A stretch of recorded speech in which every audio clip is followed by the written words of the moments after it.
Kalau joki kan namanya usaha ya, begitu. Antara namanya pencuri dengan polisi kan, selalu saja ini kan ada begitu. Artinya kalaupun ditemukan, tentu saja mereka akan mencari pola baru. Diberikan semacam kekhususan, tentu saja mereka akan sulit untuk bersaing kan begitu. Nah, 3T ini yang terlual, tertinggal dan sebagainya itu nah, supaya tidak tertindas, kita akan melalui jalur pendidikan kan gitu.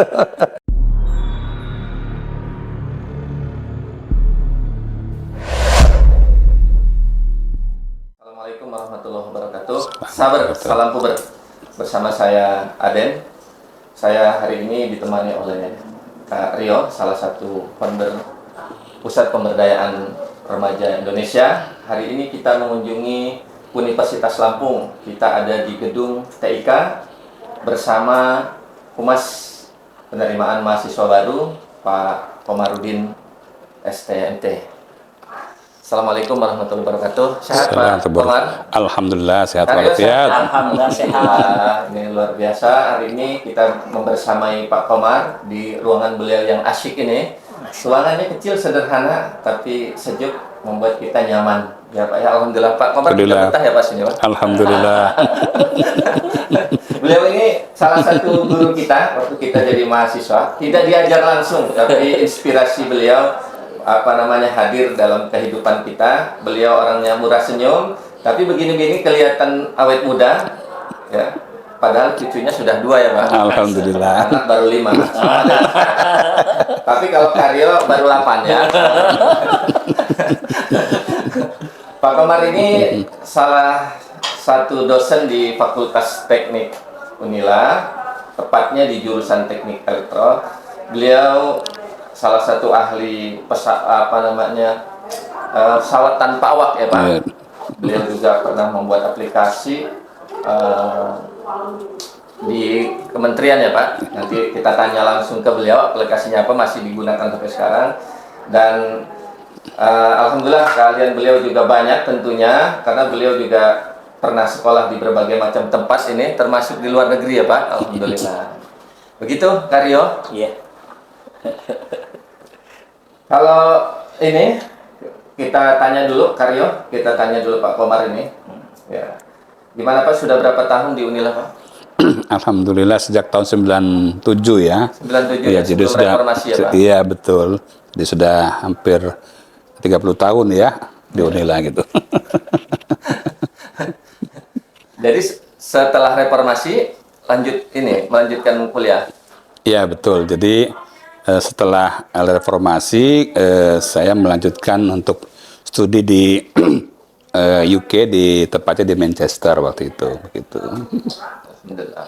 Ya, Karyo, luar biasa. Ya ini apa yang melatar belakangi Bapak suka dengan ilmu teknik pertama ya? Karena kan dulu kan masuk ke teknik itu susah juga. Iya. Jadi memang sejak kecil itu sering ngoprek gitu ya, ngoprek. Jadi waktu SD itu ya buat bel pintu yang suara burung dan sebagainya. Kemudian SMP itu buat pemancar, kita main namanya dulu orari lah gitu ya. Tetapi begitu SMA lebih suka ke komputer, makanya mengambil jurusan teknik elektro di konsentrasi di komputer waktu itu. Nah itulah yang melatar belakang. Jadi ya biar hobinya juga tersalurkan melalui studinya, kira-kira begitu. Berarti studinya berdasarkan minat ya Pak? Minat, hobi waktu itu ya betul. Beliau juga ini ahli pemrograman ya?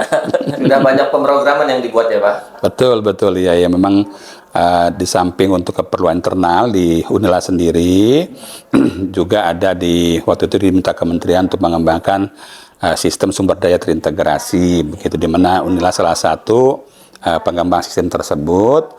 Dan alhamdulillah sistem itu kita inisiasi tahun 2015 ya.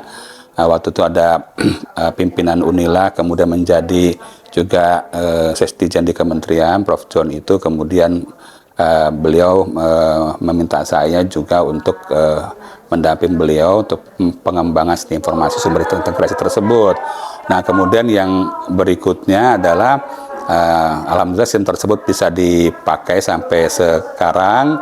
Dan kemudian ya ini langka juga ya sistem yang bisa bertahan lebih dari atau hampir 10 tahun ya begitu. Seperti itu.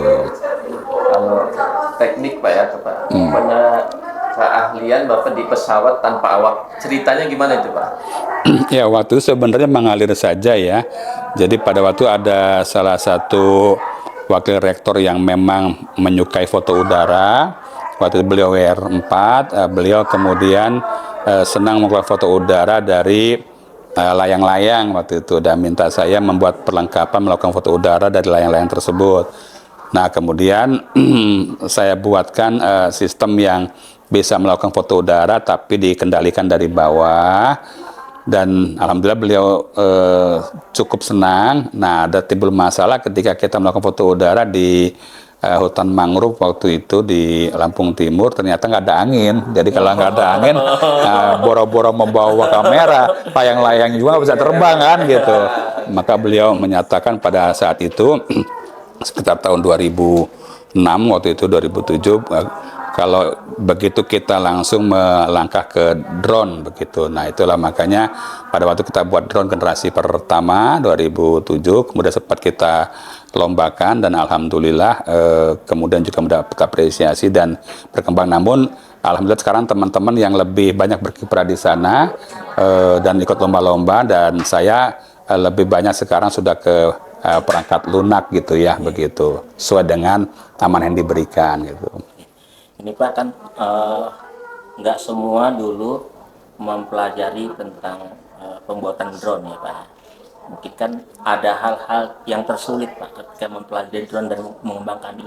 Karena kan apa ya, ini mudah-mudah sulit atau sulit-sulit mudah gitu kan. Karena repot nih Mas. Kita ini kan nggak kebayang juga kok bisa terbang, bisa seperti ini kan. Ini kan menjadi sesuatu yang luar biasa gitu.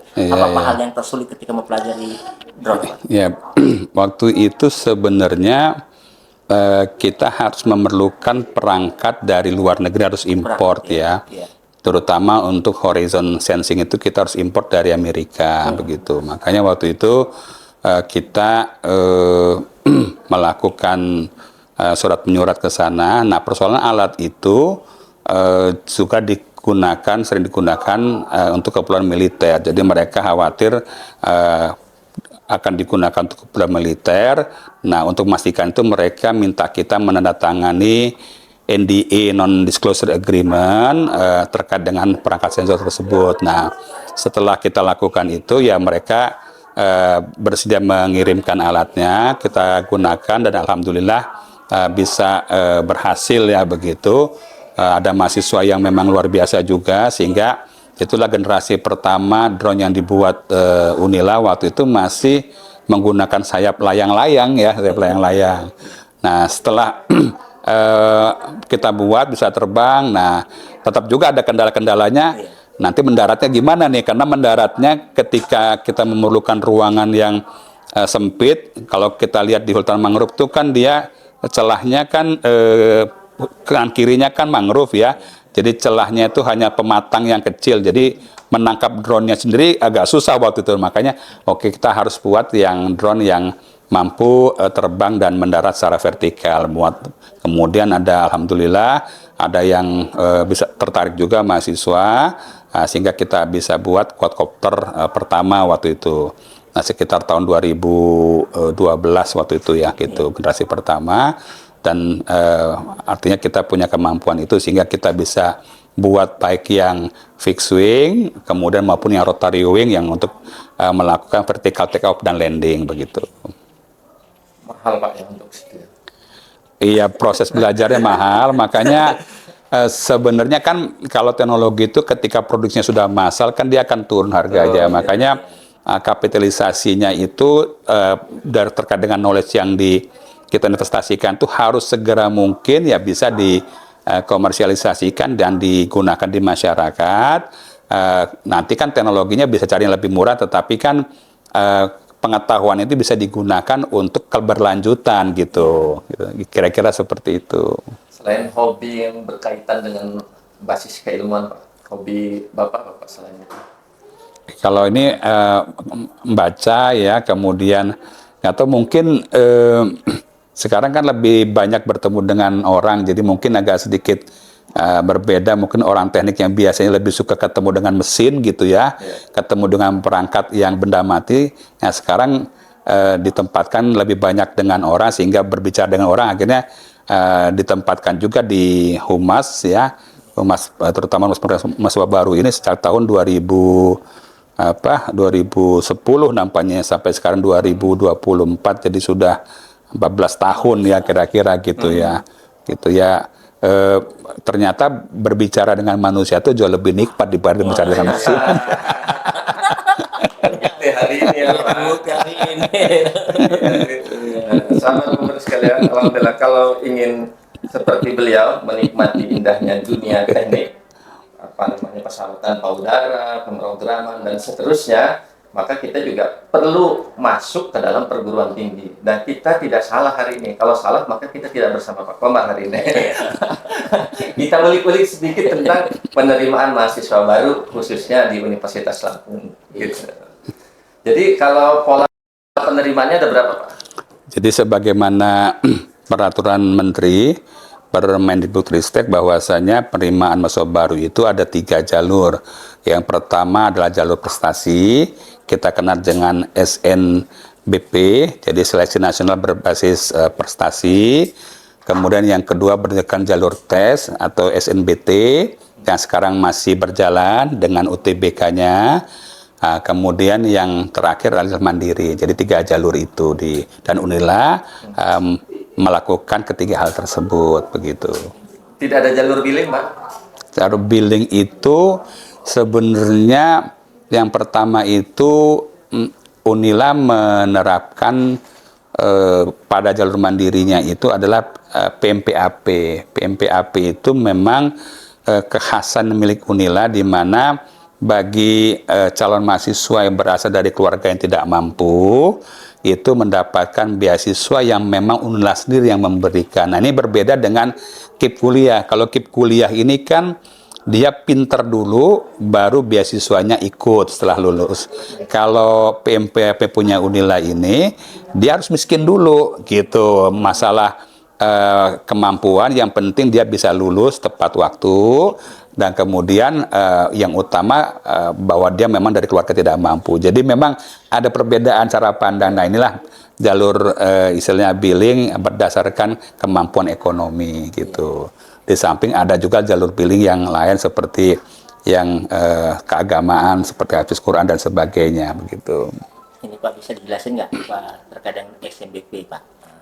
Seleksi nasional berbasis prestasi. Prestasi itu kan apa aja, misalnya kan entah akademiknya atau misalnya dia olahraganya atau apa, dan mungkin syarat-syarat yang juga mungkin nanti apa namanya teman-teman adik-adik kita ini juga bisa tahu Pak terkait dengan sehingga jauh hari bisa disiapkan gitu. Ya, jadi yang dimaksud prestasi ini memang lebih utama kalau SNBP ini di akademik, yaitu dari nilai raport ya, nilai raport begitu. Walaupun ada program studi tertentu seperti keolahragaan dan seni, selain nilai raport mereka juga harus menunjukkan prestasinya di bidang tersebut. Misalnya kalau mereka pandai menari ya ditunjukkan, walaupun pertunjukannya itu dengan menggunakan video singkat ya begitu, dan menunjukkan ke olahragaan begitu. Karena apa? Karena nanti mereka kan akan masuk ke program studi yang memang di bidang tersebut. Itu maksudnya apa? Kalau olahraga itu misalnya sertifikatnya itu apakah dia levelnya apa? Daerah atau provinsi atau nasional? Kalau yang untuk SNPP ini nasional ya. Nasional, ya. Betul, nasional gitu. Tapi kalau provinsi nggak bisa ya? Ya belum dihitungan. Jadi prestasi itu apabila sudah sampai ke nasional. Nasional lah. Jadi biar jelas ya. Jadi Walaupun tidak juara ya Pak. Jadi harus juara 1, 2, 3 memang begitu dia. Jadi nggak cukup dengan sebagai peserta gitu kan gitu. Betul seperti itu. Iya, betul. Harapan 1, 2, 3 nggak masuk itu. Tuh, kalau yang Masuk. itu sebenarnya prestasi yang terkait untuk sebagai tambahannya ya. Tapi kalau yang SNBP yang utama adalah akademiknya terlebih dahulu begitu. Dengar-dengar nih Unila juga nerima lulusan dari SMK, SMA atau yang sederajat itu via jalur apa namanya hafalan ya. Hafiz ya. Habis Iya, itu iya. benar nggak Pak? Kalaupun itu berapa banyak jusnya gitu? Iya, ini kan kalau itu nanti kita bicaranya di seleksi mandiri ya, Oh, gitu, seleksi mandiri. Iya, iya. Itu di seleksi mandiri juga ada namanya mandiri yang berbasiskan prestasi. Nah, prestasinya itu ada 5 prestasi. Yang pertama dari prestasi akademik, misalnya juara OSN, ya juara misalnya cerdas, apa cepat tepat yang diselenggarakan oleh UNILA sendiri, seperti itu. Nah, yang kedua selain akademik juga ada jalur keolahragaan, kemudian jalur seni tari, seperti seni suara begitu ya. Kemudian juga ada yang jalur keagamaan tadi itu. Nah, keagamaan ini bagi yang muslim adalah yang memang hafiz begitu, dan memang ada yang minimum ya. Jadi nanti bisa lebih lanjut bisa dilihat di di pengumuman, tapi kalau yang lalu kan biasanya itu minimum 5 juz. Nah, khusus kedokteran itu 30 juz karena memang barangkali pertimbangan gitu ya gitu. Punya kualifikasi yang lebih gitu ya. Nggak sembarangan kan. Mengenai SNBP nih Pak, Iya, kan ya. apakah setiap siswa berhak untuk daftar SNBP atau dia diwakili oleh sekolah? Ya, ya. Jadi SNBP ini kan sekali lagi karena prestasi. Jadi yang dianggap berprestasi di sekolah tersebut ya. Nanti sekolah yang mengusulkan memang untuk setiap sekolah itu dilihat dari akreditasinya. Jadi akreditasi A akan berbeda dengan B, termasuk dengan yang C atau tidak terakreditasi. Jadi semakin tinggi akreditasinya, semakin besar peluangnya. Kalau akan bisa 40% akhirnya diajukan mewakili sekolah tersebut untuk berkompetisi melalui jalur SNBP ya, seperti itu. Jadi kalau tipe A bisa 40%, Ya, kalau tipe B bisa 20% gitu ya, gitu ya, tipe C 55% gitu ya, seperti yang itu. tidak terakreditasi. Iya, itu dianggap yang 5% itu begitu. Masuk Ya, ke 5%. ya, betul, betul. Seandainya nih Pak, kita punya murid 1000. Ya. Yang kalau tipe A berarti kan 40%, 400 yang bisa siswa, diajukan, betul, ya, Itu gitu. saya lihat di tahapan itu ada sanggah ini. Iya, iya, Yang betul. dimaksud sanggah itu apakah ketika dia dikasih 40% perlu nambah begitu atau? Ya, jadi yang dimaksud dengan sanggah ini yang pertama kan sekolah itu mengajukan. Jadi nanti sekolah sendiri yang melakukan proses seleksi berdasarkan nilai rapotnya, kemudian terkait pemeringkatannya begitu. Nah, ini kemudian diajukan ke namanya database nasional begitu. Dari situ nanti akan diseleksi begitu. Nah, seleksi ini kan tentu saja berdasarkan perguruan tinggi yang dipilih, termasuk program studinya, karena akan bersaing begitu. Nah, biasanya perguruan tinggi itu mereka melakukan implementasi dari peraturan kementerian tersebut. Jadi terkait dengan yang prestasi ini, itu ada pertama dilihat prestasi sekolahnya. Sekolahnya salah satunya adalah akreditasi. Yang kedua ada indeks sekolah ya, yang memang diberikan oleh pusat. Nah, itu salah satunya parameternya adalah berapa nilai skor UTBK dari sekolah tersebut pada tahun sebelumnya begitu. Nah, kemudian juga ada yang pemeringkatan dikeluarkan oleh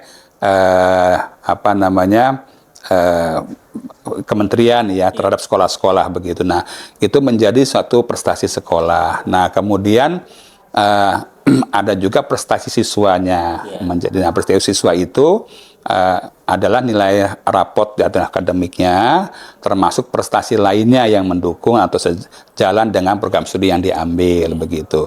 Nah, kemudian yang lain-lain ada yang kekhasan dari perguruan tinggi tersebut untuk ditambahkan begitu.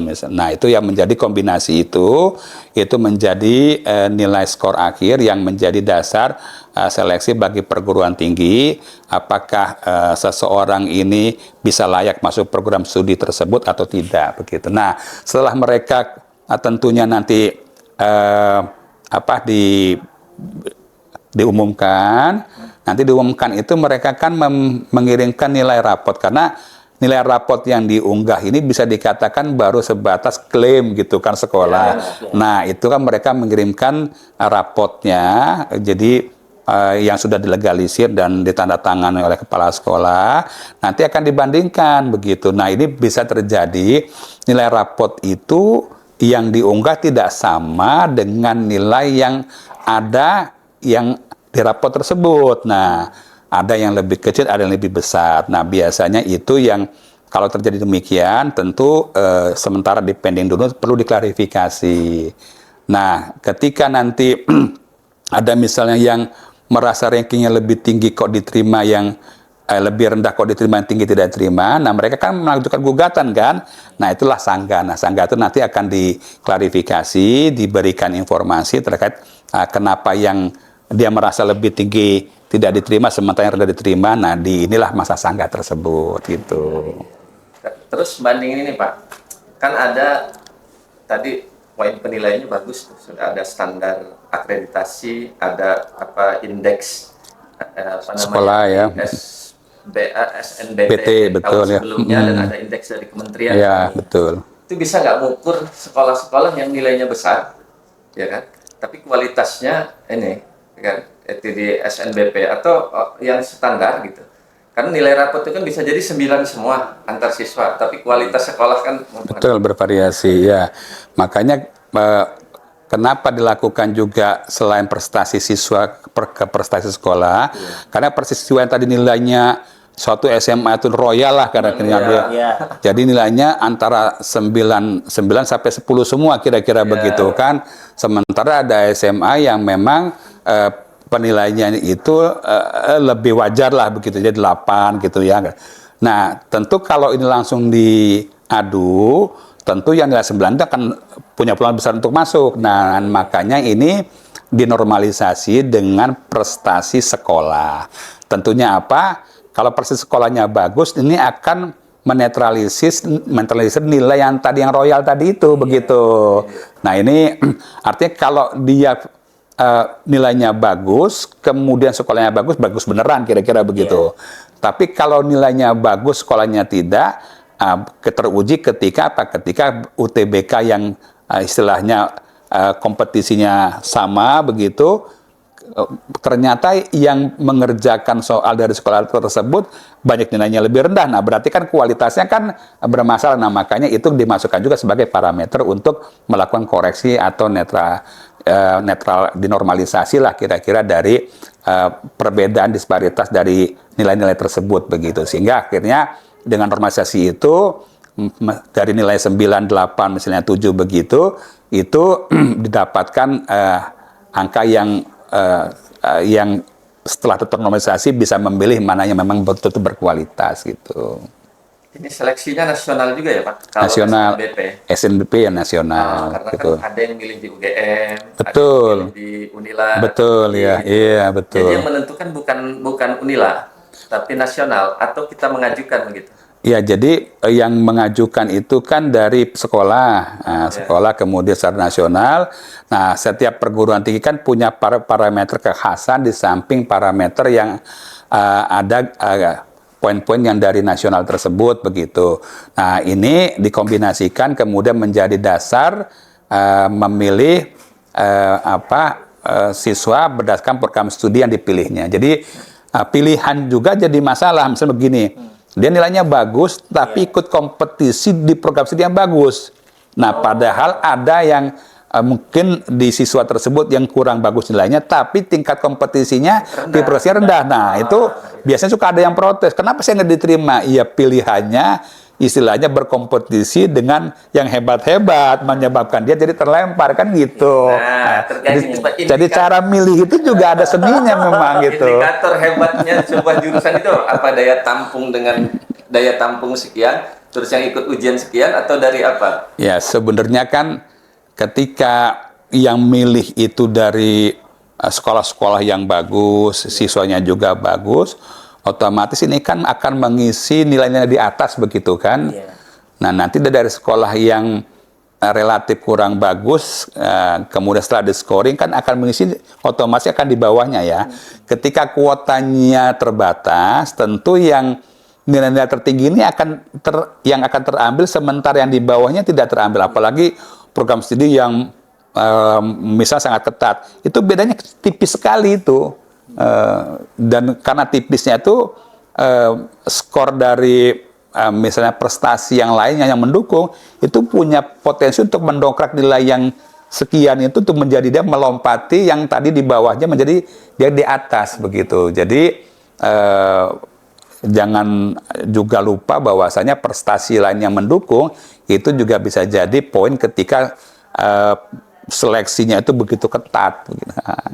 Ini kan seleksi nasional berbasis prestasi ini kan bukan hanya sekolah di Lampung saja, Betul. juga sekolah-sekolah di luar Lampung Betul. yang juga ikut mau masuk ke Betul, betul. Itu kan udah tahu lah kita kalau masing-masing provinsi dibandingkan dengan dengan provinsi yang lain sekolah-sekolahnya, ini kan juga berpengaruh betul. Input gitu kan. Itu bagaimana apakah ini misalnya dari Lampung, ini dari Bandung misalnya kan, otomatis kan SMA 3 Bandung dengan SMA 3 Lampung. Nah, ini kan agak berpengaruh juga terhadap nilai-nilai prestasi setelah itu bagaimana? Nah, itu memang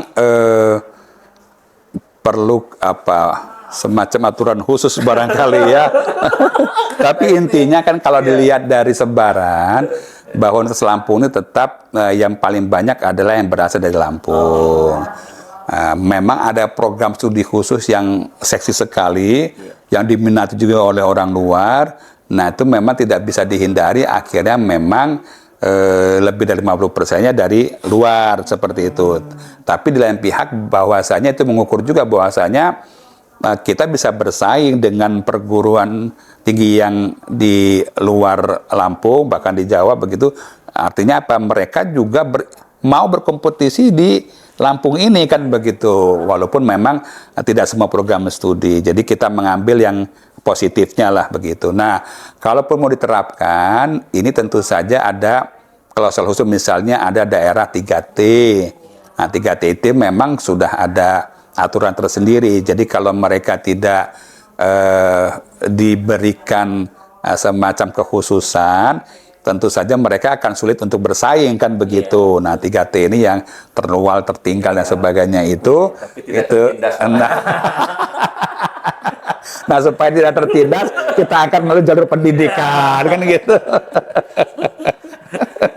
Terus jurusan yang seksi itu di Unila apa, Pak, yang peminatnya paling banyak ya? Ya, jadi kan kita biasa mengeluarkan 5 prodi yang dari IPA dan IPS yang paling banyak peminatnya begitu. Nah, kalau yang di IPA itu tentu yang pertama adalah kedokteran. Memang itu paling banyak juga dari luar ya gitu. Baik peminatnya maupun yang diterima begitu. Nah, kemudian ada farmasi. Nah, kemudian setelah itu ada teknik informatika. Kemudian ada teknik-teknik yang lain, ada teknik sipil ya seperti itu ya. Ada juga yang dari agrobisnis begitu, yang juga menempati posisi-posisi tersebut. Nah, untuk yang sosial ada yang ekonomi, terutama begitu, ada ilmu komunikasi, ada dari juga akuntansi ya. Kemudian PGSD begitu, PGSD juga nih termasuk juga banyak ya. Jadi memang FKIP ini juga salah satu yang dicari begitu, favorit begitu. Ada sertifikasi. Nah, gitu. Artinya mungkin kesejahteraan juga nggak bisa dihindari ya gitu. Guru makin sejahtera, peminat makin banyak kan gitu. Termasuk peluang ini, Pak, kalau kan ini tidak bisa kita pungkiri nih, ada dosen, ada tenaga pendidikan untuk masuk melalui jalur prestasi, atau ada jalur tersendiri anak-anak dosen, Pak? Ya, jadi kalau berkaca dari kemarin memang sebenarnya kita membuka jalur khusus namanya begitu ya, untuk jadi memang kita lebih terbuka sehingga semua orang juga tahu transparan. Apalagi kita mengusung proaktif gitu, ada profesional dan salah satunya transparan itu. Nah, jadi mereka juga melihat bahwasanya bukan berarti kalau anak dosen dan anak tendik itu dia akan bebas melenggang masuk saja, tidak. Mereka juga berkompetisi, cuma dikompetisikan di antara mereka tersebut gitu. Jadi dengan sesama misalnya dosen, anak-anaknya berkompetisi, bisa jadi yang diterima sedikit kan gitu kan, nggak semuanya karena pada prodi tertentu semua kan gitu kan. Nah seperti itu juga menjadi ukuran gitu kan gitu. Jadi dengan ini kan juga masyarakat bisa melihat bahwasanya kita sudah melangkah ke yang lebih baik dan lebih transparan lah, kira-kira seperti itu. Kalau misal begini Pak, kalau saya sebagai seorang siswa, kemudian saya daftar, sebenarnya keinginan saya itu pengen di pilihan 1. Tapi saya di SNBP-nya ya, saya diterima di pilihan 2. Kalau saya nggak ngambil, ada konsekuensi nggak? Nah, untuk beberapa tahun belakangan ini, itu tidak dimungkinkan. Artinya apalagi sekarang, kalau dia diterima, tidak diambil, maka dia tidak bisa masuk juga melalui jalur SNBT-nya. Begitu, sudah terkunci. Ya, iya, dan bahkan sekarang akan dikunci lagi di jalur mandirinya pun tidak bisa juga dia begitu. Jadi memang ada konsekuensi dari pilihan tersebut. Kalau mau diambil, tidak mau ya jangan milih, kira-kira gitu. Oh, kalau zaman kami gitu. dulu bisa bisa 5 universitas. Nah, tapi memang ya betul, dulu kan masih dikelola artinya mandirinya itu betul-betul terisolasi lah gitu ya gitu.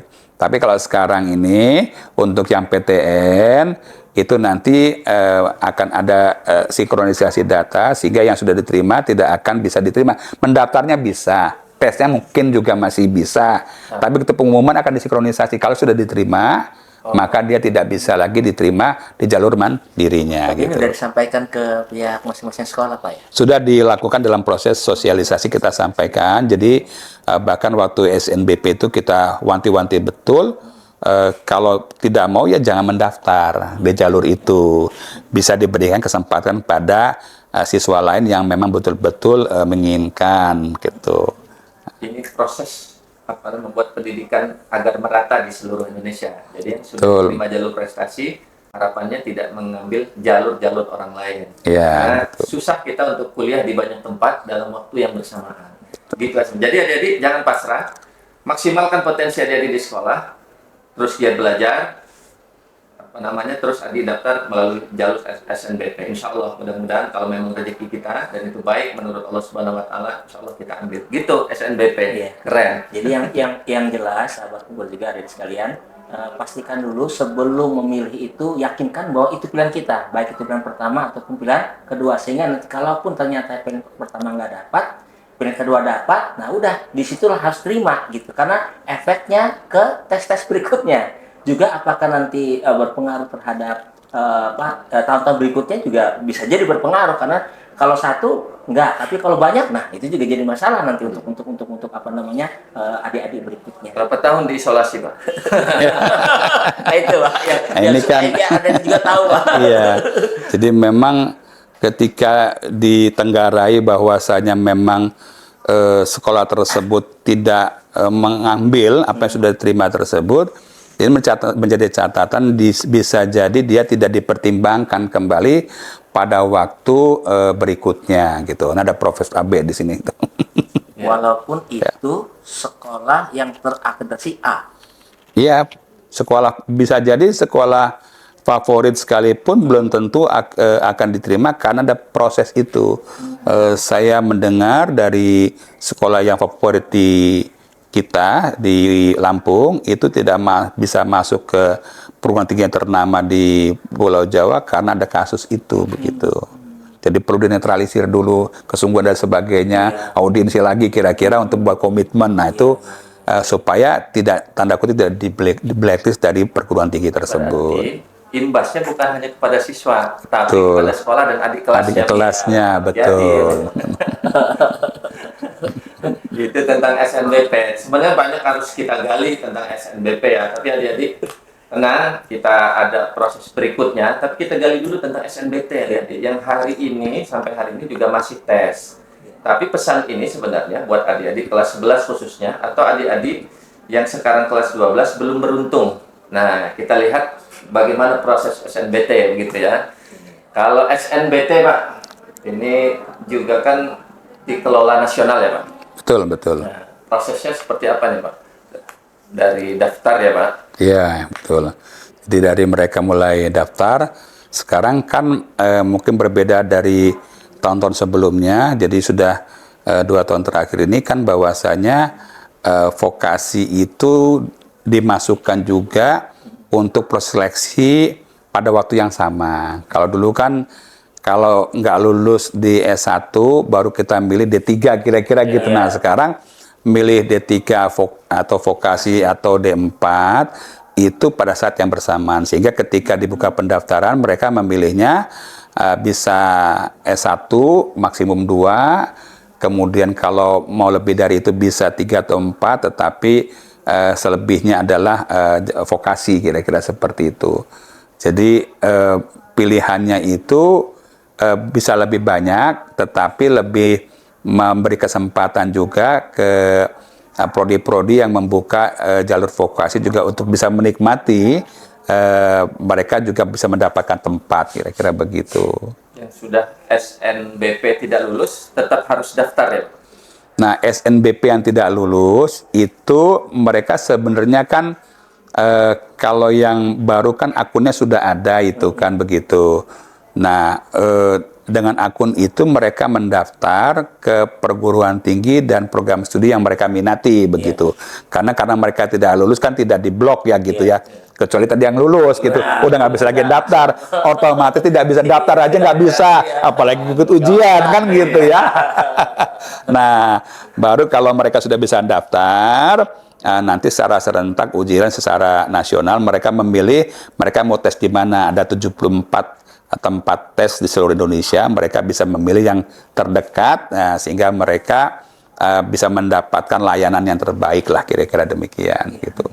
Dengar-dengar kalau dulu itu kan misalnya kita di wilayah kan dibagi beberapa wilayah tuh ya, wilayah 1, 2, 3 gitu. Misalnya kita di Lampung nih, kita mau ngambil di tempat yang lain tuh mungkin prioritasnya mungkin kurang diprioritaskan dibanding dengan orang yang tes di tempat di tempat yang orang misalnya di Surabaya misalnya, saya di Lampung misalnya, kemudian saya mau ngambil UNAIR misalnya, apakah itu peluangnya besar dibandingkan dengan orang yang tesnya di UNAIR?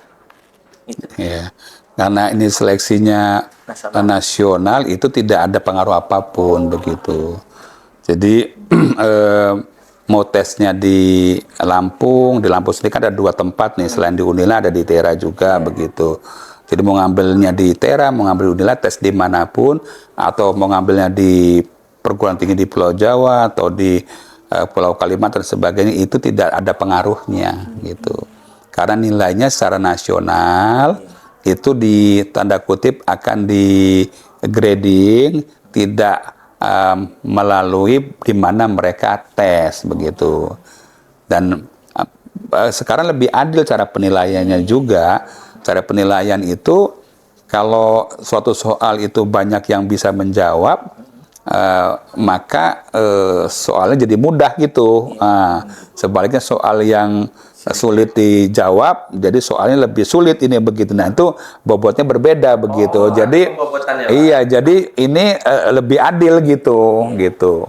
Nah, apa sama yang kayak dulu Pak, misalnya kalau satu soal betul plus 4, kemudian salah -1. Sekarang nggak begitu lagi cara nilainya begitu. Lebih ruwet ya Pak ya. Berarti lebih adil. Iya, lebih kompleks dalam proses penilaiannya. Artinya kan penilaian ini kan betul-betul mencari calon mahasiswa yang berkualitas. Kedua, secara pengukuran ini pintarnya yang genuine. Maksud genuine itu dari pelosok, misalnya mereka kalau untuk berkompetisi pada bidang keahlian akan sulit, karena mereka nggak terekspos, misalnya dari guru yang bagus, dari akses sumber belajar yang bagus. Tapi kan kecerdasan itu kan biasanya dibawa oleh si siswa atau calon mahasiswa ini kan begitu. Nah, nilai-nilai yang begitu sehingga lebih kepada mengukur kemampuan hasilnya tangki yang besar gitu, bukan sekedar isinya, tapi kemampuan kapasitas yang besar sehingga nanti perguruan tinggi mengisi mereka bisa meredakan daya pikir yang dengan kapasitas besar tersebut untuk sebanyak-banyak menyerap sesuatu di perguruan tinggi, lebih pengetahuan, dan itu bisa menjadi karir mereka ke depan dan bisa menjadi orang yang menjadi pembawa tongkat estafet bagi generasi berikutnya, kira-kira kan begitu. Nah ini yang dicari sebenarnya itu. Gitu. Dan ini juga memetakan, pendidikan belum rata berarti ya Pak. Nah, bagaimana ya dengan disparitas yang besar, tapi kita bisa menemukan mutiara dimanapun. Nah, gitu. Jadi ini juga barangkali yang melatar belakangi sehingga soal di SNBT itu tidak ada lagi soal yang basisnya IPA, fisika, kimia, biologi begitu ya, termasuk juga di IPS ya Pak. Iya, jadi lebih kepada tes literasi lah ya, skolastik begitu ya, walaupun ada literasi tapi literasi yang memang umum yang harus dikuasai, literasi angka, literasi matematis begitu kan, memang secara logika kan bisa dipahami begitu, tidak langsung kepada misalnya subjek mata pelajaran tertentu yang berdasarkan keilmuannya begitu. Artinya yang genuine tadi ya Pak. Betul. Untuk rekan-rekan yang ngambil paket juga, ya kalau mereka terbiasa belajar, kayaknya punya kesempatan yang sama kan.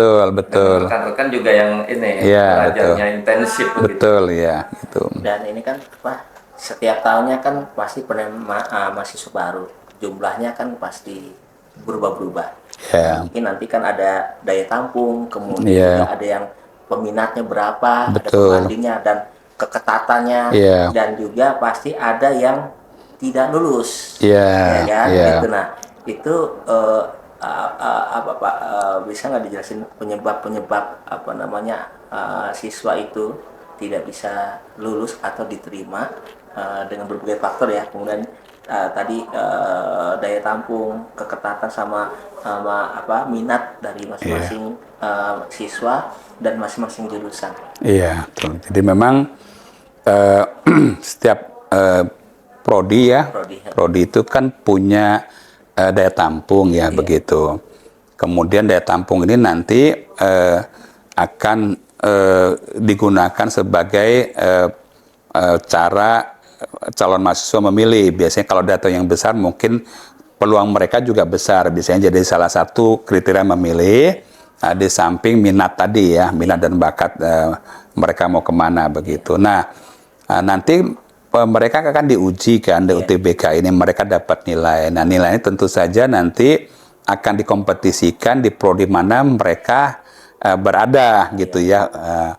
Nah, nilai yang tentu saja dari kuota yang tersedia itu akan tanda kutip dipangkas, kira-kira kan sampai disitulah nilainya begitu.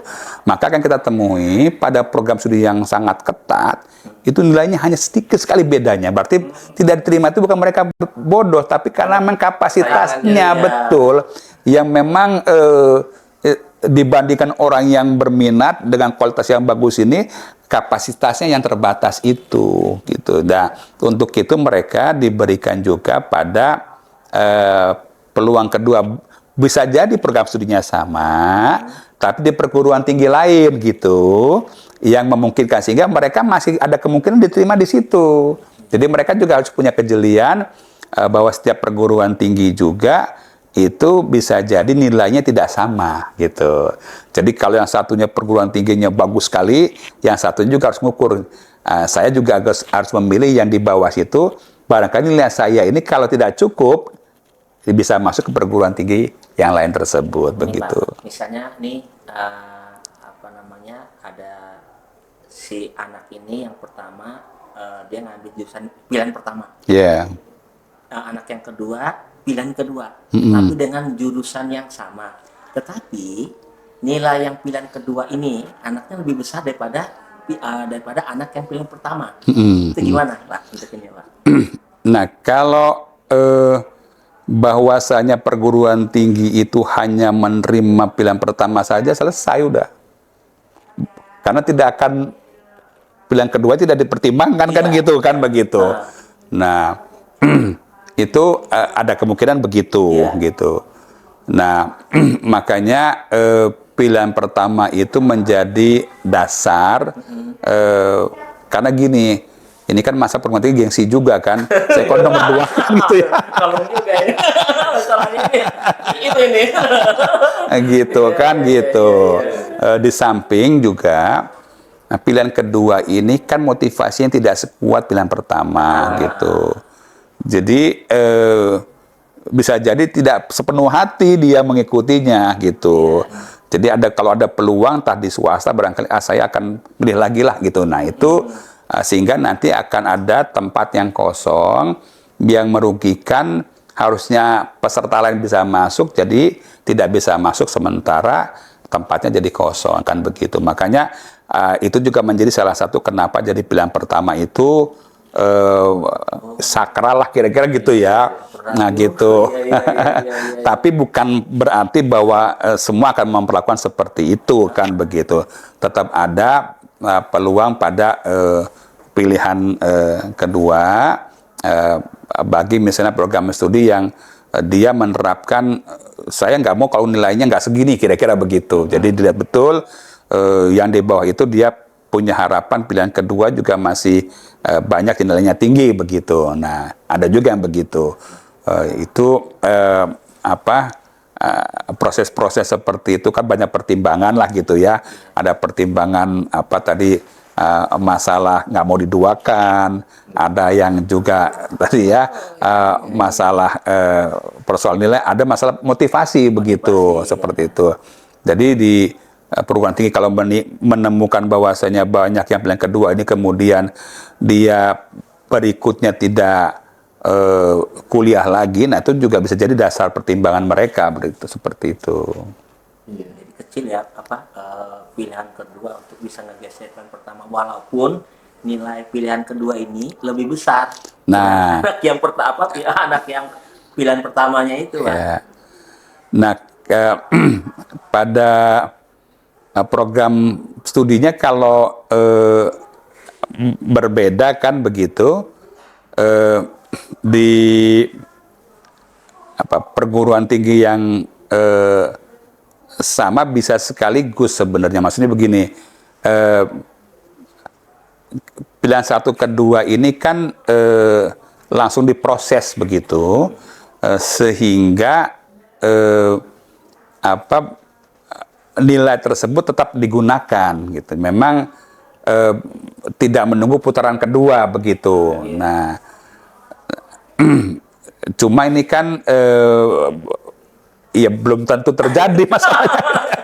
Tapi jarang-jarang ya Pak. Berat ini Pilihan satunya fisika, pilihan keduanya kedokteran. Beliau pilihan satunya kedokteran, pilihan keduanya yang ini kan fisika. Nah, yang ini nilai saya lebih besar. Nah itu. Atau fisika saya lebih besar daripada pilihan pertama kan gitu kan. Jadi komposisi pertama kalah, kedua kalah lagi kan gitu kan. Jadi ngomong daftar ini gratis nggak Pak? Nah, kalau yang SNBP itu free ya. Tapi SNBT ini sebenarnya disubsidi sih. Artinya mereka memang ada membayar, tetapi itu sebagian besar juga masih disubsidi oleh pemerintah untuk pelaksanaannya begitu. Nah, sehingga istilahnya partisipasi dari masyarakat gitu masih begitu. Masih ada IPA IPS atau semua jurusan bisa memilih apa saja? Nah, ini kan sudah ada kurikulum merdeka yang tadi sebenarnya mau IPA IPS tidak ada masalah gitu. Oh gitu. Kecuali mungkin kedokteran ya, karena kedokteran itu kan ada kekhususan dari ide sendiri yang harus IPA kan begitu, seperti itu. Jadi itu ada pertimbangan gitu. IPS ya, paling pengecualiannya hanya sedikit ya Pak. IPA itu kan bukan IPA-nya, tapi kalau itu biasanya ada program, kalau itu ada nilai mata, biasanya kan kalau di sekolah itu kan, kalau yang kurikulum merdeka itu kan dia milih aja mata pelajaran apa kan begitu. Nah, mata pelajaran yang ini berarti digolongkan bisa seperti IPA, kira-kira begitu kalau bahasa sekarang begitu. Tapi dasarnya yang kurikulum merdeka kan sudah tidak lagi mirip dengan yang IPA atau IPS, dia bisa memilih sesuai dengan kurikulum yang diambil. Nah ini bisa diakomodir di perguruan tinggi, harapannya demikian gitu. Ini secara umum Pak, penyebab apa siswa tidak diterima selain dari ya mungkin nilainya kecil lah. Kira-kira faktor apa lagi Pak yang mungkin bisa jadi kecil tapi berpengaruh besar juga, misalnya contoh telat misalnya Pak, ini mohon maaf misalnya ya kita kan namanya dari kampung, kesini kita masih bingung belum misalnya ada kesasar misalnya kan ada saja kan gitu kan, betul. Atau misalnya hujan gitu Pak, namanya kan kita banyak teknisnya. Nah itu kalau misalnya dia telat, apakah dia dikasih waktu tambahan atau jalan terus sesuai dengan waktu yang ada gitu kan, atau misalnya lupa nomornya ketinggalan di kampung misalnya gitu kan, sehingga ya gimana kan gitu, otomatis kan panitia nggak mau tahu tuh dan segala macamnya kan, gitu. Atau faktor-faktor yang lain sehingga memang ini juga menjadi bahan pertimbangan buat Unila. Oh ternyata faktor-faktor ini sekian persen nih yang menyebabkan ketidaklulusan dari siswa gitu. Ya kalau sekarang lebih humanis lah gitu ya. Wah, jadi saya humanis ini dengar ini humanis ini seneng saya.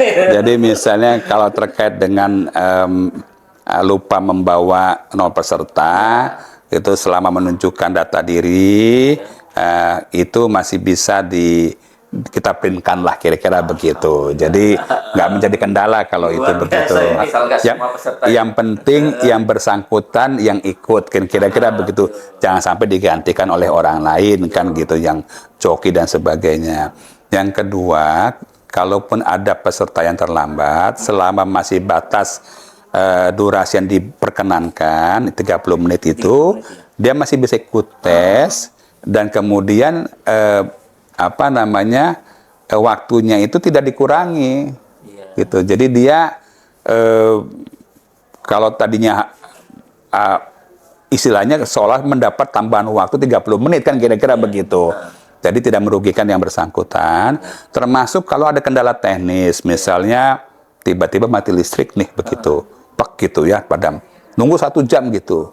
Nah 1 jam yang padam itu tidak dihitung, sehingga ketika mulai di mana terakhir dia terkendala, nah itulah batas waktu tambahannya akan diberikan begitu. Jadi peserta tidak dirugikan gitu. Jadi maksimal mengoptimalkan kemampuan mereka dan kita bisa mendapatkan anak bangsa yang sesungguhnya. Kira-kira kan begitu. Jadi ya alhamdulillah kalau sekarang lebih apalagi ya kalau dulu kan kesalahan melingkarin itu bisa diskualifikasi karena kan sudah tidak ada lagi, artinya mereka pasti begitu masukan akan berada di layar di mana mereka harusnya tes itu. Jadi tidak ada lagi kasus-kasus seperti itu sekarang gitu.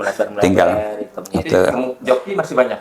Kalau joki kan namanya usaha ya, Bu. Antara namanya pencuri dengan polisi kan, selalu saja ini kan ada begitu. Artinya kalaupun ditemukan tentu saja mereka akan mencari pola baru begitu. Kalau kita dari berita kan tahun lalu juga ada yang tertangkap kan begitu, joki begitu. Dan sekarang kan jokinya juga makin canggih menggunakan teknologi yang terkini begitu. Kalau kita lihat yang dipakai misalnya mereka menggunakan alat dengar yang tanda kutip nggak bisa dilihat secara kasat mata karena masukkan di dalam telinga kecil sekali dan dengan warna yang hampir sama dengan warna kulit begitu. Sehingga kita juga menggunakan misalnya metal detector ya. Kalau sebelumnya bisa ketahuan, sekarang mereka menyembunyikan yang dengan tempat yang sedemikian rupa sehingga metal detector itu kesulitan juga begitu. Nah, kalau hanya digunakan dengan cara biasa. Jadi kejelian untuk proses screening juga menjadi hal yang menjadi SOP sekarang. Jadi kalau memang terindikasi, biasanya mereka akan diperiksa secara khusus begitu. Nah, yang ketiga juga pengawas juga lebih berhati-hati sekarang begitu. Jadi kalau ada orang yang ngelamun sendiri itu justru curiga sekarang gitu. Bukan karena mikir ya, begitu curiga kalau ngelamun sendiri tiba-tiba kok terisi penuh, kok kursinya gerak-gerak sendiri, nah ini bahaya gitu. Ya berarti kan ada yang bermain di situ kan. Nah ini makanya pola-pola canggih itu walaupun sudah diantisipasi, tetap saja kita harus waspada gitu. Jadi memang caranya lebih tidak biasa lah kalau kita lihat beberapa ada yang kasus misalnya itu kan itu bahkan ada yang dikondisikan gitu perangkat kerasnya sehingga nanti bisa diremote dari luar gitu. Ini makanya pihak pusat juga mengantisipasi hal-hal tersebut. Artinya sebatas yang prediksi yang kita mungkinkan, tapi kan namanya pencuri ini kan harus berpikir out of the box gitu kan. Nah ini Jangan-jangan kacamata ada kamera. nah itu termasuk yang salah satu diantisipasi kan gitu. Jadi kalau kacamatanya kalau agak besar sedikit, nah ini dicurigai kan gitu kan. Ya, nanti ada kamera, lihat soalnya, dikirim keluar, yang ngerjakan orangnya di luar, masuk ke dalam lagi sudah dalam bentuk jawaban gitu. Nah ini yang juga harus diwaspadai. Serta ada nggak yang pakai masker, Pak? Kalau sekarang jarang ya gitu, karena sudah kasus COVID sudah tidak ada. Kalau dulu kan hampir semuanya pakai masker memang gitu. Tetap kalau ada yang kita curigakan waktu proses penandatanganan kan dibuka untuk diperiksa apakah yang bersangkutan itu yang memang yang tes gitu. Sehingga wajahnya sama. Kalau nggak sama kan nanti setelah ujian mereka diminta menu panitia sehingga bisa dilihat sekali lagi dengan cara seksama gitu. Oh ya benar tidak kira-kira kan gitu ya gitu. Kalau kewenangan penilaian Pak, kewenangan pusat, terpusat nanti di hasilnya langsung dikasihkan ke universitas atau kita juga penilai punya kewenangan. Kalau itu sepenuhnya pusat nih ya, pusat yang menilai, melakukan scoring itu semuanya pusat, memvalidasi dan sebagainya. Kita terima jadi aja, Pak. Iya, kita udah terima mana yang lulus aja. Itu maksudnya. Jadi nggak ada campur tangan berarti ya. Gitu, Ya ini kan terkendala saya lihat karena kan ada termin ya Pak, tiap hari ada ya, sehingga kelulusannya kan nanti ya. Kalau model CPNS kan asik ya, bisa langsung dilihat ya nilai. Betul, ya. Kalau SNBT kan belum ya Pak, belum ke situ. Iya, memang karena tadi cara penilaiannya itu kan tidak pada saat mereka tes itu benar dan salah, tapi dinilai itu kalau salah benar itu mungkin bisa langsung. Persoalan ini kan dia akan dibandingkan oleh seluruh peserta tes kan gitu. Kompleks tadi. Iya itu yang kompleks tadi itu. Agak detail dikit ya Pak. Misal ada 10 soal Pak ya. Ada 10 soal, berarti kan kemungkinan soal itu bisa nggak sulit semua atau mudah semua atau seperti apa Pak? Misalnya gini, ada satu soal yang kemungkinan orang jawab benarnya banyak. Ya kan, poinnya berarti kalau 10 soal itu apakah poinnya 10? Ya poinnya 1 karena banyak. Sedangkan di soal yang lain sedikit yang jawab atau seperti apa itu Pak? Bobot ininya. Iya. Jadi kalau dari pembuatan soal ini kan sebenarnya bisa dikatakan setiap orang itu mendapatkan model bobot soal yang hampir sama sebenarnya. Jadi walaupun dia diacaknya itu pada bobot yang sama. Jadi tidak ditemukan misalnya orang dapat soal susah semua, yang satu mudah semua enggak gitu. Nah makanya tempat duduk ini supaya menjamin orang yang berdekatan tidak mendapatkan soal yang sama ini menjadi krusial gitu. Makanya jangan pindah-pindah ke tempat duduk gitu kan sesuai dengan peruntukannya, karena tadi jangan sampai tadi digunakan untuk kasus perjokian gitu. Nah bisa dipastikan sih kalau dalam satu ruangan itu tidak ditemukan soal yang sama persis pada layar monitor pada peserta itu begitu. Pada saat tes itu kan ada soal-soal apakah syaratnya semua harus lulus, akan dulu ada yang mungkin harus 70% gitu kan, atau ada yang orang kan ngerjain pokoknya fokus aja nih mata pelajaran tertentu, yang lain nggak ada kerjain misalnya, atau memang dia memang ada 3 bagian itu harus lulus semua gitu misalnya. Iya. Memang kan ada banyak tipe soalnya gitu ya. Ada tipe soal skolastik, ada literasi, dan literasi ini kan ada bagian-bagian tertentunya kan begitu ya. Nah kalau bobotnya sendiri itu kan ada di di laman BP3 ya, seperti itu ya. Nah, yang jelas sebenarnya kan kalau dulu kan tingkat kompleksitasnya begini. Dia mau prodi apa, literasi apa yang paling mendasar, kira-kira begitu kan. Betul. Cuma apakah sekarang sudah diterapkan atau belum, itu kan tinggal kesepakatan di pusat ya, panitia pusat begitu. Tapi kira-kira kalau mau dibawa ke sana, saya pikir panitia pusat juga sudah mempersiapkan itu begitu. Bahkan kajian orang yang sudah kemudian mendasarkan pada teori tertentu, kemudian dia kuliah sampai lulus, terbukti nggak nih gitu kan gitu. Jangan sampai nggak terbukti, kan asumsi kan. Makanya biasanya panitia pusat itu bukan dari asumsi, tapi dari bukti-bukti empiris. Sehingga makanya yang mengawali panitia pusat juga orang-orang yang sangat kompeten, dan tidak hanya kompeten, tapi juga integritasnya terjamin. Jadi kalau kelihatan ada afiliasi dengan bimbingan belajar, sudah nggak bisa ikut lagi dia itu begitu. Sampai segitunya, karena khawatir mungkin secara tidak sengaja mungkin berbicara hal-hal yang sangat sensitif misalnya begitu.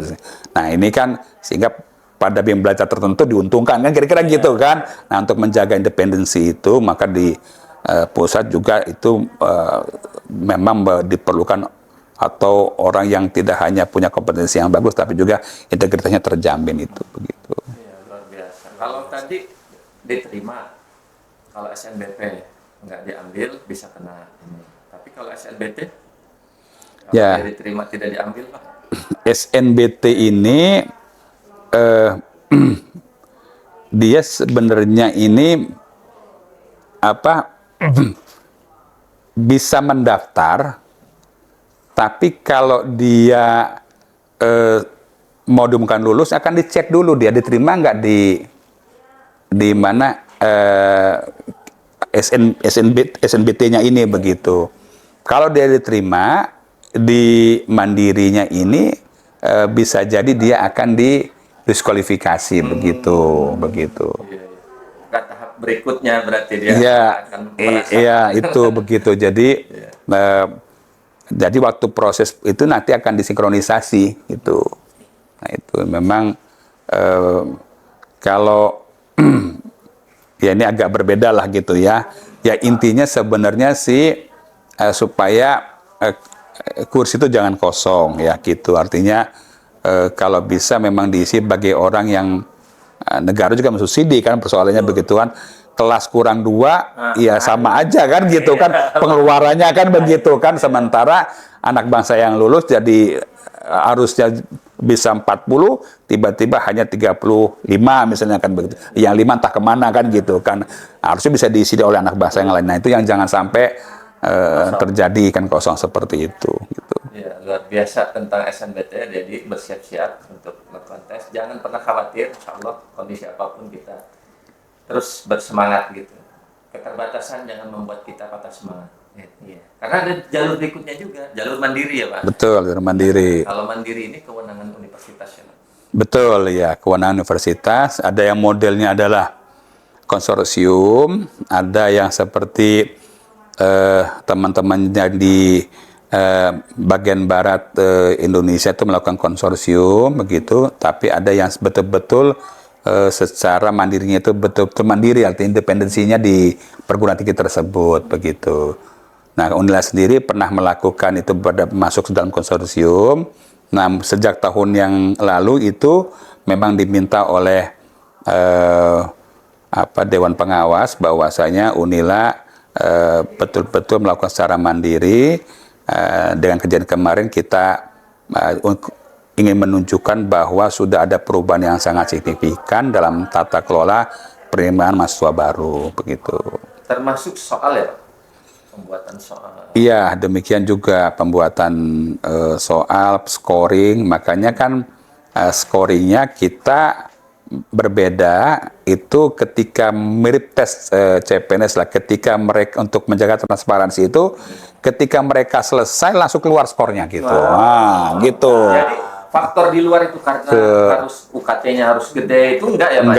Enggak langsung mereka keluar. Jadi mereka sudah tahu nilainya. Karena nggak dibandingin dengan Jadi kalau ada yang lebih rendah diterima, Iya. sementara yang lebih tinggi dia tidak diterima pada program sini yang sama, nah itu bisa mereka bisa nuntut itu. Iya. Bukan karena uangnya gitu. lebih besar dia diterima. Iya, betul. Tapi karena Iya. hasil tesnya. Betul, iya, jadi gitu. begitu adik-adik. Gitu. Gitu, alhamdulillah jadi mandiri. Bobot soalnya Pak lebih sulit dari SNBT atau dia memang Iya, kalau melihat informasi dari yang tes kemarin, dirasakan lebih sulit begitu kata. wah, nilai ini luar biasa ini kualitasnya nih. Atau karena mereka tidak belajar karena sudah asik dengan SNBT Iya, sudah iya, bisa. betul gitu. kalau biayanya apakah berbeda atau sama dengan SNBT? Kalau Iya. mereka diterima misalnya gitu dengan jalur SNBT dengan mandiri, Pak. Ya, mandiri ini memang secara apa kontribusi ya, nama kita kontribusi masyarakatnya memang lebih besar gitu ya. Di samping ada uang IP ya, pengembangan institusi itu, iuran pengembangan institusi, juga ada UKT. Dan memang UKT-nya itu ya sebenarnya sih tetap ada jenjangnya begitu. Cuma jenjangnya memang dirasakan mungkin bagi sebagian masyarakat memang lebih banyak menyisir yang secara ekonomi memang lebih mampu, kira-kira demikian ya begitu. Karena kalau yang tidak mampu kan Unila juga sudah buka yang jalur PMPAP itu begitu. Panjangan PMPAP itu apa Pak? Jadi penerimaan maksudnya perluasan akses pendidikan. Nah, yang salah satu diperluas sementara ini adalah akses ekonomi. Nah, mungkin barangkali nanti Unila ya Pak? iya. Kampung. Memang inisiasi dari Unilar kemudian sampai sekarang bertahan itu. Dan sudah mungkin ada perguruan tinggi yang lain yang coba mengadopsi itu begitu. Kira-kira kayak Unilar kayak berani rugi lah kira-kira. Jadi selain ini Pak, selain dia bebas uang kuliah, ada uang operasional juga Pak? Jadi memang sementara ini adalah yang dibebaskan itu adalah UKT-nya ya begitu ya. Nah, untuk biaya yang lain, misalnya biaya hidup itu karena memang mereka itu harus dari masyarakat Lampung. Jadi kalau bukan masyarakat Lampung nggak bisa itu. Itu. Jadi mereka paling tidak ada keluarganya yang bersedia menampung mereka di sini atau memang yang sudah berasal dari Bandar Lampung sehingga biaya hidupnya sudah ada, tinggal kuliahnya dan harapannya mereka bisa selesai tepat waktu karena mereka ini kalau nggak selesai tepat waktu mereka suruh bayar nih gitu. Nah, jadi untuk bayarnya dari awal denda? Enggak, setelah kelebihannya itu gitu. Iya. Nah, 8 semester lebih dari itu mereka Bayar kena buat UKT. Iya, bayar UKT. Menentukan UKT-nya? Ya, biasanya sih nggak mahal, ini untuk lebih kepada mereka lebih serius lah gitu ya. Serius ya gitu. Bukan masalah besar kecilnya UKT ya, tapi keseriusan. Lebih serius lah untuk gitu. lulusnya. Kalau udah nggak punya, udah jelas udah nggak punya dia. Gitu. Iya. Terus kenapa sih Pak UKT di perguruan tinggi negeri itu terkesan mahal begitu Pak? Dia sebenarnya kan perguruan tinggi ini kan dituntut prestasi ya gitu. Nah, bagi perguruan tinggi yang sudah BLU paling tidak itu kan sebagian besar kan untuk melayani pendidikan itu kan ditanggung sendiri kira-kira begitu. Maka untuk bisa itu kan melibatkan masyarakat gitu. Nah, pelibatan itu salah satunya adalah dalam bentuk kontribusi dana gitu. Nah, masyarakat itu kalau yang kaya, betul-betul ngaku kaya, ini itu sudah barang tentu yang nggak tidak punya terselamatkan. Ini persoalannya kan yang kaya ngaku miskin kan itu. Tidak ada yang miskin yang Nah ini yang jadi dilematis kan. Banyak. Kalau yang kaya miskin kan, nah jadi masalah kan ini. Jadi sebenarnya kejujuran dari masyarakat sini dituntut untuk hal ini begitu. Iya. Ini Pak, di akhir-akhir sesi ini Pak, terkait dengan memang UKT ya, karena kesan UKT itu kan kayaknya di masyarakat agak ini ya, itu tadi ya, karena yang kaya ngaku miskin, yang miskin nggak mau ngaku kaya ya Pak. Kalau Unila sendiri masih BLU ya Pak? Iya betul. Kalau sudah PTNBH? Itu kan berarti kan semua operasionalnya kan sudah ditanggung sendiri begitu, makin lebih Ya, memang kalau untuk ke arah sana kan Unila sendiri harus bisa juga mempersiapkan income generating tidak dari UKT begitu tentunya gitu, sehingga makin banyak income generating dari yang lain maka UKT-nya juga menjadi lebih ringan kan begitu. Nah, kita mohon doanya lah bisa agar Unila juga bisa mencari potensi dari sumber dana yang lain sehingga ini bisa mengurangi beban UKT dari calon mahasiswa yang masuk maupun mahasiswa yang sudah masuk nantinya. Berarti begitu. persepsi di masyarakat selama ini salah ya, kalau PTNBH bakal lebih mahal begitu ya? Ya sebenarnya kan biasanya itu kan ada tuntutan lagi PTNBH ini kan World Class University begitu. Nah, ini tuntutan ini kan tentu saja kan mereka ibaratnya itu kan harus melompat nih, melompat tuh kalau gizinya nggak cukup nggak bisa lompat kan, gitu kan, kira-kira kan gitu kan.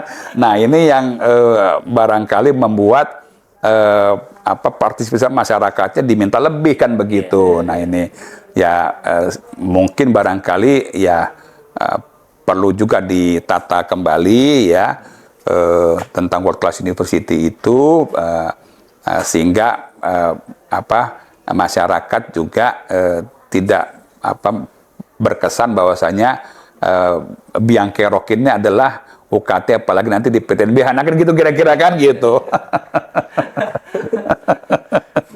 Alhamdulillah hari ini bincang-bincang kita bersama Pak Komar, penerimaan mahasiswa baru telah kita lakukan. Mungkin Pak ada pesan-pesan buat adik-adik kita? Ya alhamdulillah insyaallah